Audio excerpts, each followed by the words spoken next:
Kenneth, sabihin mo nga sa akin, bakit sobra-sobra yung concern na pinapakita mo kay Tonet? Natural, nasaktan yung tao. Sobra-sobra naman yata yung pag-aalala mo sa kanya. Look, kaibigan ko siya. Okay? Natural lang na mag-alala ako sa kanya. Teka. Ano nagkakaganyan? Nagsiselos ka ba? Don't blame me. Everyone thinks na girlfriend mo pa rin yung Tonet na yun. Of course not. Everyone knows na ikaw ang girlfriend ko. Oh, come on. You work in the same place, you sleep in the same room. Mas madalas pa nga kayo magkasama kaysa sa atin eh. Masisisi mo ba ako kung naisecure sa kanya, ha? Pero ikaw ang mahal ko. Then show me. Oy, pero in fairness, girl ha, concern na concern pa rin talaga sa'yo si Sir Kenneth. May ay masahe pa niyang fruits mo. I know. Wish ko nga.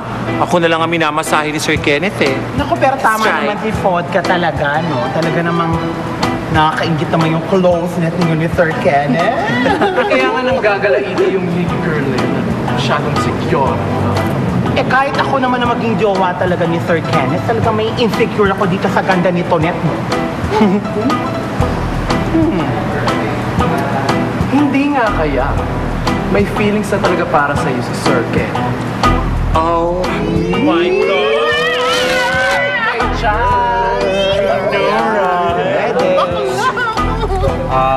We have an announcement to make.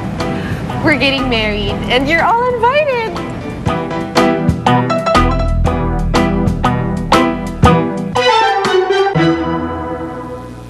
Wala akong ibang taong gusto kong nasa likuran ko sa isang araw na gagawa ko ng isang malaking desisyon. Pwede bang ikaw maging best man sa kasal ko? Ikaw ang may kasalanan nito. Ikaw! Ako? Oo, ikaw! Dahil inagaw mo sa akin si Kenneth. Kung ikaw ang nagpapasaya sa kanya, go! Girl, it's not the end of the world. At saka kung sakali maikasal siya, Oh, ang taray ng beauty mo, mistress. Mas exciting yun, di ba? There's something about that gift. At alam mo, hindi ako mapapakali while Kenneth is around him or her. Kung ano man siya. Eh di, kausapin mo siya na lumipat ng trabaho. just remember, whatever happens, nandito lang kami mga friends mo to support and love you. Ba't hindi kaya tayo mag-prod number na tatlo? I would like to announce to you that Kenneth is resigning as manager of our club.